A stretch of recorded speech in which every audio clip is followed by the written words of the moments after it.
Ang palabas ay umiikot sa isang Army officer na naging pinakaunang babae na sumali sa US Navy SEAL training. Sa kabila ng mga pagdududa ng kanyang superior, pinatunayan niya na ang lahat ay nagkakamali kung saan nagawa niyang makapasa sa mga pagsubok habang ang ilang mga kalalakihan ay sumuko. Sa simula ng palabas, ang retired Army officer na si Theodore Hayes ay nasa pagdinig ng Senate Armed Service Committee para sa post of Secretary of Navy. Ang tinatalakay sa sandaling ito ay tungkol sa limitadong tungkulin na ibinigay sa mga kababaihan, at sinisikap ni Hayes na ipagtanggol ang paninindigang ito. Subalit ginambala siya ng senador mula sa Texas, at namumuno sa pagdinig na ito na si Senator Lillian DeHaven. Sumasalungat siya sa puntong ito at sinabi na ang pagtrato ng Navy sa mga kababaihan sa hukbo sa kabuuan ay naging masama sa kasaysayan. Upang patunayan ang kanyang punto, naglabas siya ng isang classified file na tinatawag na Lark Report at namigay ng kopya sa lahat ng miyembro ng pagdinig. Idiniin ng senador ang kanyang mga natuklasan at sinimulan niyang basahin ang CP mula sa report. Naglalaman ito ng mga recorded statement mula sa mga high-ranking Navy official na tila naglalarawan ng mga babaeng sundalo bilang walang sapat na kakayahan, pati na rin ang madalas na pagpasa ng pahayag tungkol sa pagkahilig sa mga babae. Pagkatapos ng pagdinig na ito, ang Navy ay agad na nagpatawag ng isang private meeting kasama si Senator DeHaven. Pumayag ito na makipagpulong at kalaunan ay umupo kasama ang mga opisyal mula sa Department of Defense sa kanyang opisina. Gayunpaman, mahigpit na tinutulan ng mga opisyal ng Department of Defense ang pagpapasok ng mga kababaihan sa hukbong dagat, at may naisip na plano upang hadlangan ang mga pagtatangka ng senador. Nagpresenta sila ng plano para sa pagsasanib na sinasabing kung ang isang babaeng trainee ay makakapasa sa evaluation program na itinakda ng Navy, papayagan nila itong sumali sa kanilang hanay. Napagtanto ng senador na ito ay isang bitag dahil pipiliin ng Department of Defense ang pinakamahirap na programa sa pagsasanay para sa mga babaeng kadete, at gagawin nila ito bilang isang halimbawa na walang sapat na kakayahan ang mga kababaihan. Pumayag naman ang senador kahit papaano, dahil alam niya na ang ugong na nilikha sa pamamagitan ng programang ito ay makakatulong lamang sa kanyang pampulitikang karera. Sa labas ng opisina ng Senado, nakipagkita ang mga opisyal ng Department of Defense kay Hayes at tinalakay kung anong programa ang kanilang pipiliin para sa mga babaeng kadete.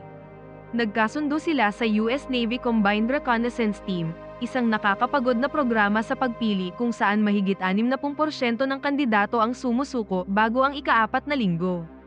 Ang ikatlong linggo ng pagsasanay ay partikular na masinsinan at tinawag itong Hell Week. Matatag na pinaniniwalaan ng mga kalalakihang opisyal na walang sino mang babae ang makakapasa kahit sa unang linggo pa lang. Lumipat ang eksena sa Naval Satellite Monitoring Room, kung saan ang topographic analyst na si Lieutenant Jordan O'Neill ay nagtatrabaho para sa pag-uwi ng Navy SEAL team mula sa isang aktibong war zone. Nawalan ng signal ang control room mula sa team kaya ang isang opisyal ay nagmungkahi na magpadala ng karagdagang suporta upang mailabas sila. Subalit ang prosesong ito ay aabutin ng 18 minuto dahil ang karagdagang support team ay mangangailangan ng ganong oras para marating ang rescue point. Samantala, nagmumungkahi si O'Neill na baguhin ang pick-up point. Pinupunto niya na ang SEAL team ay binubuo ng mga sundalo na may maraming karanasan, kung saan gagawa ng paraan para makakita ng mas ligtas na exit palabas ng war zone. Kahit na ang direktang komunikasyon sa team ay nasira, dapat silang maghanap ng isang bagong rescue point. Pagkatapos ay agad niyang sinuring mabuti ang satellite sa area, at tinukoy ang area kung saan mapapaikli nito ang rescue time sa kalahati. Ang kanyang plano ay binigyan ng berdeng ilaw at ito ay eksaktong 9 na minuto. Muling nakontak ng SEAL team ang mga opisyal ng control room mula sa area na tinukoy ni O'Neill. Ngayon, sila ay kaagad na na-rescue upang iwasan ang pangunahing sakuna. Samantala, si Senator DeHaven kasama ang kanyang team ay nagtatrabaho para sa listahan ng Navy CRT program. Tinanggihan niya ang isang triathlete na payat, at ang powerlifter champion dahil sa sobrang laki ng muscle nito. Gusto ng senador na maging fit ang mga female trainee sa tradisyonal na hitsura ng isang babae para mapatunayan niya na kahit sinong babae ay maaaring maging bahagi ng Navy, at hindi laging kinakailangan na magmukhang malakas sa pisikal para gawin ito. Napansin niya ang record ni Jordan O'Neill na may kahangahangang nakamit sa pagiging Olympic triathlon contender, gayon din ang kanyang pagiging mahusay sa akademya. Pumasa din siya sa The Havensville sa tradisyonal na hitsura ng babae. Pagkatapos ng abalang araw na ito, nakipagkita siya sa kanyang kasintahan na si Lieutenant Commander Royce Harper na isang operational officer para sa Navy. Binabati niya si O'Neill para sa matagumpay na paglalayag sa pahapyaw na sitwasyon, ngunit binalaan din ito na huwag masyadong sangkot sa ganitong mga bagay dahil siya ay hindi isang sundalo kundi isang intelligence officer. Ilang sandali pa ay nakatanggap si O'Neill ng tawag at hiniling na makipagkita agad kay Senator De Haven sa opisina nito.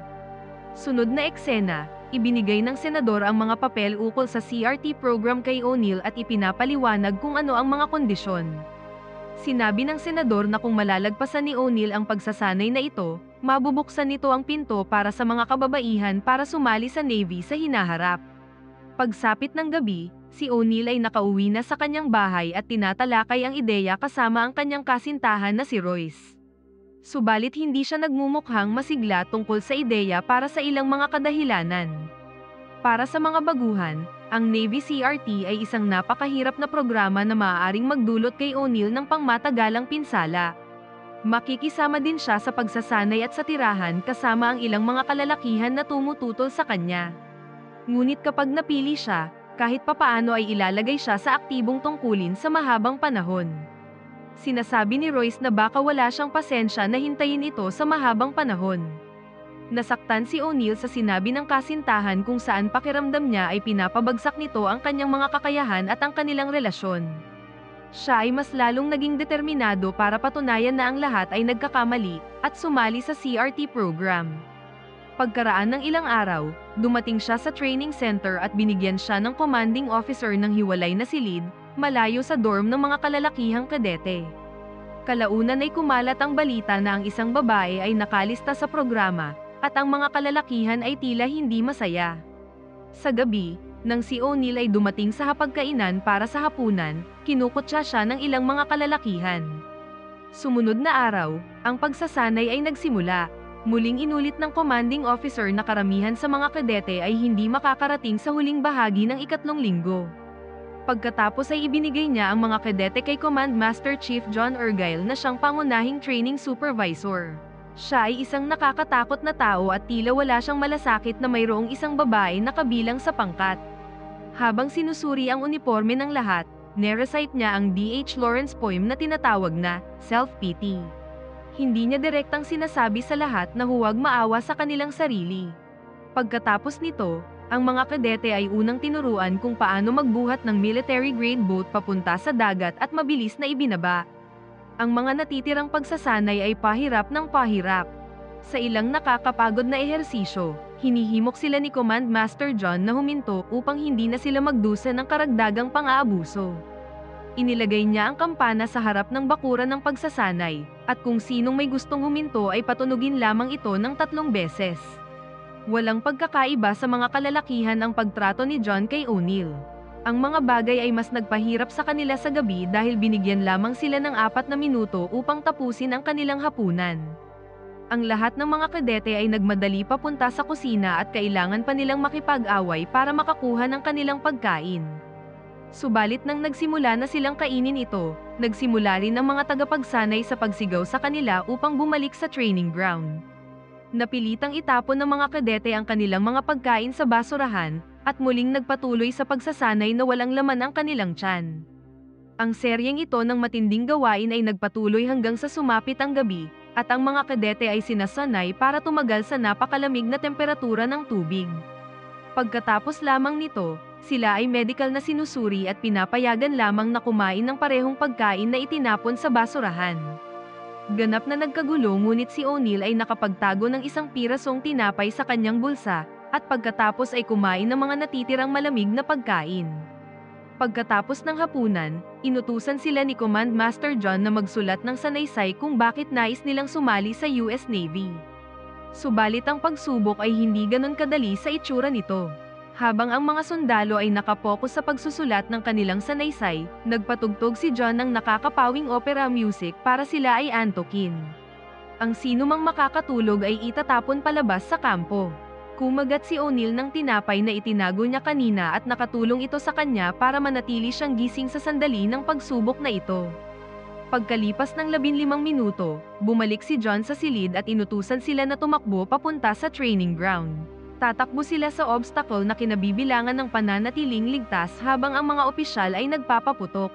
Ipinaalam kay O'Neill na mabibigyan siya ng plataporma para matulungan siyang tumalon sa ilang mga obstacle. Nagprotesta siya dahil nais niyang tratuhin nila siya tulad ng sinuman. Subalit ang kanyang reklamo ay binaliwala dahil sinasabi sa Army Rulebook na ang obstacle height para sa mga babaeng kadete ay kailangang mas mababa kaysa sa kanilang mga katapat na lalaki. Sa sandali ng pagsubok, napansin ni John C. O'Neill na iniiwasan nito ang mga plataporma. Sa halip ay nagpatuloy sa mga obstacle tulad ng kanyang mga kasamahan. Pagdating sa wall climbing obstacle, tinutulungan niya ang kanyang mga kasamahan sa pamamagitan ng pag-akyat sa kanyang likuran. Sa kabila ng kanyang pagsisikap na makipagtulungan bilang isang team, hindi siya hinila ng kanyang mga kasamahan paakyat sa pader. Ito ay isang patunay na galit pa rin sila na ang mga kababaihan ay pinapayagang lumahok sa isang tradisyonal na espasyong panlalaki. Sa kabilang banda, ang 20 oras sa isang araw na pagsasanay ay nagsisimula ng napanghinaan ng mental at pisikal na lakas ang ilan. Mas dumadami ang gustong huminto ngunit ikinabigla ng lahat na si O'Neill ay nanatiling matibay. Gayunpaman, hindi pa rin siya nakaka-get over na binigyan siya ng plataporma para mapadali ang mga obstacle para sa kanya. Kaya naman ay sinikap niyang makipag-usap sa commanding officer para subukan siyang tratuhin ng pantay sa lahat ng mga tuntunin. Subalit nakarinig lamang siya ng hindi magandang salita kung saan malinaw na hindi nito gusto ang ideya sa pagkakaroon ng babae sa kampo. Dahil sa paraan ng pagtrato kay O'Neill, pumunta siya sa barbershop at ginupit ang kanyang buhok upang magmukhang lalaki. Pagkatapos ay pumunta siya sa kanyang silid at nag-impake ng lahat ng kanyang mga gamit. Nagpa siya ito na lumipat sa karaniwang silid kung saan natutulog ang mga kalalakihan. Karamihan sa mga kalalakihan sa silid ay may problema sa presensya ni O'Neill doon lalo na sa pagdala nito ng napkin. Napansin ni Command Master John ang kilos ni O'Neill at hindi nito nagustuhan ang kanyang diskarte. Ang eksena ay lumipat kay Theodore Hayes na ngayon ay nahalal bilang Secretary ng Navy. Siya at ang iba pang kalalakihan sa Department of Defense ay hindi natutuwa sa balita na si O'Neill ay nakasurvive sa loob ng 3 linggo sa training camp. At kahit pa ang eksperimento na ito ay inilihim, ang kanyang tagumpay sa ngayon ay lumabas sa mga balita. Tinawag siya ng publiko bilang G.I. Jane dahil hindi pa nila alam ang kanyang tunay na pangalan. Bumalik sa training facility, mas naging sukdulan ng mga pangyayari pero kumakapit pa rin si G.I. Jane. Sa katunayan, mas nagsasanay siya ngayon para patunayan sa lahat na sila ay nagkakamali. Kapansin-pansin ang mga pagbabago kung saan siya ay naging maskulada. Samantala, ang mga news reporter ay talagang desperado na makakuha ng pahayag tungkol kay G.I. Jane. Ang matibay na babae na kayang tiisin ang mahirap na pagsasanay ng Navy SEAL. Isang araw, habang si O'Neill ay naliligo, nagpakita si Command Master John na may dalang balita para sa kanya. Ang pinakamatandang miyembro ng kanyang pangkat ay tinanggap sa ospital dahil sa natamo nitong bali sa binti. Ito ang nag-iwan sa kanya bilang ang pinakamay karanasan na hukbo sa kanyang grupo kaya naman siya ang naging team leader. Sa ibang lugar, ang mga opisyal ng Department of Defense at si Secretary Hayes ay bigo sa pamamagitan kung paano nakatagal si O'Neill sa Hell Week. Ngunit umaasa pa rin sila na susuko din siya pagkatapos ng SERE training na kumakatawan sa survival, evasion, resistance and escape. Dumating ang yugto ng SERE training, at ang mga trainee ay ibinaba ng helicopter sa hindi malamang lokasyon. Kailangan nilang marating ang target, makakuha ng sapat na impormasyon tungkol dito, at umatras bago pa sila mahuli. Sa halip na isang drill lamang para subukan ang physical fitness ng mga trainee, ang SERE ay idinisenyo upang masanay sa mga totoong sitwasyon sa mundo. Kapag ang mga trainee ay humiling ng maagang extraction mula sa lokasyon kung nasaan sila, o kaya sila ay nahuli, sila ay ituturing bilang isang tunay na mga bilanggo ng digmaan. Sa kasamaang palad sa sandali ng pagsasanay, ang 2 miyembro ng team ni O'Neill ay nahuli nang tumanggi sila na sundin ang kanyang mga utos. Ang isa pang miyembro ng team ay nabalian ng paa nang ito ay nagmamadali papunta sa ligtas na lugar. Habang tinutulungan ni O'Neill ang kanyang kasamahan ay nahuli na rin siya. Sila ay mga trainee lamang subalit hinayaan lamang sila ng mga opisyal, at hindi man lang tinulungan ang taong nabalian ng paa.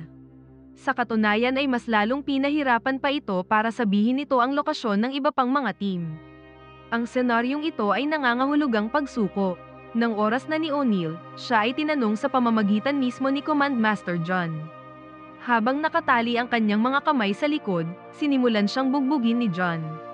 Nang napansin ng ibang opisyal na ito ay nagiging marahas na, inutusan lang ito ni John na lumabas. Pagkatapos ay sinunggaban niya ang ulo ni O'Neill at itinulak ito palabas. Nilublob niya ang ulo nito sa napakalamig na tubig. Pinahirapan niya si O'Neill para bumigay ang mga miyembro ng kanyang team at sabihin ang impormasyon tungkol sa lokasyon ng ibang team. Ngunit matatag na sinabi ni O'Neill sa kanyang miyembro na manahimik. Pagkatapos ay isa pang hakbang ng pagpapahirap ang isinagawa ni John, sinusubukan niyang tanggalin ang pantalon ni O'Neill. Sinasabing ito ay maaaring mangyari sa totoong sitwasyon ngunit biglang lumaban si O'Neill at sinipa ang itlog ni John. Pagkatapos ay sinundan pa ito ng 2 sipa sa katawan, ngunit si John ay tumayo at pinabagsak si O'Neill. Matapos ang pagpapahirap kay O'Neill, lumapit si John sa mga kasamahan nito. Binibigyang katwiran ng kanyang aksyon sa pamamagitan ng pagsasabi na ginagawa niya lamang ito upang mapagtanto ni O'Neill na hindi siya ipinanganak para makipaglaban. Nang marinig ang lahat ng kalukuhang ito, ininsulto ni O'Neill si John na halikan nito ang kanyang likuran. Ngayon, ang lahat ng mga trainee ay nag-cheer para kay O'Neill at ipinagsigawan din nila sa Command Master na halikan sila sa likuran. Binago ang grupo ng mga hindi tugmang sundalo mula sa lahat ng departamento sa isang team, at sa wakas ay nakuha ni O'Neill ang respeto ni John. Ang balita tungkol kay J.I. na pumasa sa SERE training ay nakarating kay Senator DeHaven at labis niya itong ikinatutuwa. Kasunod ng kanyang pagpapakita ng katapangan, nagsimulang makakuha si O'Neill ng respeto mula sa kanyang mga kasamahan na ngayon ay tinatrato siya bilang kanilang kapantay at bilang isang kaibigan. Isang araw, nang siya ay lumabas kasama ang kanyang mga babaeng kaibigan sa dagat, may isang tao na lihim na kinukunan siya ng mga larawan. Kalaunan, ang mga larawan ay ipinadala sa mga nakakataas kung saan tinatanong si O'Neill sa pagiging homosexual. Siya ay sinabihan na ang pagkuha ng kanyang mga larawan kasama ang ibang mga babaeng opisyal habang siya ay nasa pagsasanay ay isang kahihiyan sa kanila at sa kanilang organisasyon. Nangangahulugan ito na kailangan niyang umalis sa pagsasanay para ang lahat ng larawan ay maimbestigahan. Nais niyang ipagpatuloy ang kanyang training at naniniwala ito na mayroong isang tao na nagtatangka na sumabutahe sa kanyang pagsasanay. Ngunit siya ay sinabihan na sa sandaling nalinis niya ang kanyang pangalan pagkatapos ng imbestigasyon, maaari siyang muling sumali sa pagsasanay mula sa simula. Nangangahulugan na ang lahat ng kanyang mga paghihirap ay mapupunta sa walang kabuluhan. Labis na ikinagalit ni O'Neill ang paraan kung paano siya gustong sirain ng lahat. Hinampas niya ang kampana ng 3 beses, nagbibigay ng senyales na siya ay kusang aalis mula sa programa. Pagkatapos ay bumalik siya sa kanyang kasintahan kung saan mayroon itong nakakapagtakang balita. Ipinakita sa kanya na ang mga larawan ay lumabas na ipinadala mula sa opisina ni Senator DeHaven. Ang mismong tao na gusto siyang magtagumpay para patunayan ang empowerment ng kababaihan. Lumabas na ginagamit lamang ng senador si O'Neill para maitaas ang kanyang mismong pangalan. Gusto niyang magtagumpay si O'Neill para lamang maging sapat na matakot ang kanyang mga katapat. Nang si O'Neill ay malapit ng pumasa, ginamit siya ng senador bilang bargaining chip kasama ang Navy para mapigilan ang pagsasara ng military base mula sa kanyang bayan sa Texas. Kahit na kinumpronta ni O'Neill ang senador tungkol dito, nagmaang-maangan ito na wala siyang alam kahit ano. Ngunit kalaunan, inamin din ng senador na ginamit lang siya upang makakuha ng mga pabor sa politika. Pagkatapos marinig ito, tinakot ni O'Neill ang senador na sinasabing ilalantad niya ito. Hindi siya natatakot na magsalita sa press tungkol sa senador na ginagamit lamang ang babae para isulong ang pampulitikang karera nito. Sa hakbang na ito, si O'Neill ay nakabalik sa pagsasanay kung saan siya ay masayang tinanggap ng kanyang mga kasamahan. Ang huling yugto ng pagsasanay ay magsisimula na. Bago magsimula ang huling pagsasanay, ito ay nagambala ng isang emergency na nangangailangan ng agarang suporta ng mga CRT trainee. Ang isang observation satellite na pinapagana ng weapons-grade plutonium ay nahulog sa disyerto ng Libya. Isang pangkat ng US Army Rangers ang ipinadala upang kunin ang plutonium, ngunit ang kanilang plano sa paglikas ay nabigo. Ngayon, Ang mga trainee ay ipapadala upang tulungan ang mga Army Rangers sa kanilang planong paglikas. Sa sandali ng misyon, malapit nang mapansin si O'Neill ng isang sundalong Libyan kaya para mailigtas siya ay binaril ni John ang sundalong Libyan.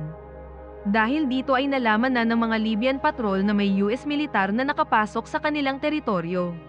Sumiklab ang kumprontasyon sa pagitan ng dalawang partido, at kailangang lumayo si John sa kanyang team. Nang makita ni O'Neill ang mapa ng team, napagtanto niya na hindi gagamitin ni Command Master John ang ruta na pinaniniwalaan ng iba na dadaanan niya sa muling pagpapangkat sa iba. Kaya ang Command Master ay kasalukuyang tumatahak sa maling direksyon at nasa ilang malubhang problema. Nawala ang pinuno kaya umakyat si O'Neill. Siya ay nagpamalas ng isang tiyak na kakayahan sa pamumuno at diskarte. Habang nililigtas ang nasugatang Command Master, kung saan siya at ang kanyang teammate na si McCall ay umalis mula sa isang explosive lane kill zone. Sa lalong madaling panahon ay nakatanggap sila ng backup at helicopter gunships na kung saan ay naghatid ng huling pag-atake. Ang rescue mission ay isang tagumpay, at ang lahat ng mga lumahok sa misyon ay tinanggap sa CRT. Sa huling eksena, ibinigay ni Command Master John kay O'Neill ang kanyang Navy Cross at isang libro ng tula na naglalaman ng maikling tula, Self-Pity, ni D.H. Lawrence, bilang pagkilala sa kanyang nagawa, at pasasalamat na rin sa pagligtas kay Command Master John. Ano ang masasabi mo sa pelikulang ito? Mag-comment lang po sa ibaba, at kung nagustuhan mo ang video, mag-like at mag-subscribe para ma-notify kayo sa susunod nating upload. Maraming salamat!